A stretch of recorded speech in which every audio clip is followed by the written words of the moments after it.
నమస్తే అమ్మా. నమస్తే జాహ్నవి. అమ్మ అయితే బోనాలు మొదలవుతున్నాయి కదా. సో బోనాలు అనగానే చక్కగా ఎంతో మంచి వైబ్స్ వస్తూ ఉంటాయి. అసలు బోనాలు ఎందుకు జరుపుకుంటాం? అది చేయడం వల్ల కలిగే ఫలితాలు ఏంటి? అసలు ఈ బోనాల్ ఫెస్టివల్ అనేది మన హైదరాబాద్, సికింద్రాబాద్‌లో 1813 సంవత్సరంలో మొదలైంది. అబ్బా! 18th సెంచరీలో. అప్పుడు ఒక ప్లేగ్ భయంకరమైన ప్లేగ్ వ్యాధి మొత్తం సిటీని వ్యాపించేసింది. ఎంతోమంది వేల సంఖ్యలో ప్రాణాలు కోల్పోయారు ఈ ప్లేగ్ మహమ్మారి నుంచి. అప్పట్లో ఇలాంటి వ్యాక్సిన్స్, మెడిసిన్స్ ఉండేవి కాదు. అవును. దైవబలము కాపాడేది. ఎక్కువ ప్రేయర్స్. అప్పుడు అమ్మవారిని అందరూ కూడా, అమ్మా మమ్మల్ని ఇందులో నుంచి, ఈ భయంకరమైన ఈ డిజీజ్ నుంచి మమ్మల్ని కాపాడితే, ఈ వ్యాధి నుంచి మమ్మల్ని కాపాడితే నీకు బోనం ఎత్తుకుంటామని అప్పటి నుంచి స్టార్ట్ అయింది బోనం.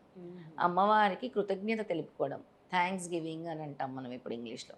కృతజ్ఞత తెలుపుకోవడానికి ఈ బోనాల్ని నిర్వహిస్తాం. ఈ ఆషాఢ మాసంలో ఎప్పుడైతే వర్షాలు పడతాయో రకరకాల వ్యాధులు సంక్రమిస్తూ ఉంటాయి. అన్నీ ఇప్పుడు మనం చూస్తున్నాం కొత్త కొత్త వైరస్లు, డిసీజెస్. ఇలాంటి వ్యాధులు బారిన పడకుండా మమ్మల్ని కాపాడు, మమ్మల్ని చల్లగా చూడు అని చేసుకునేదే ఈ బోనాల పండగ.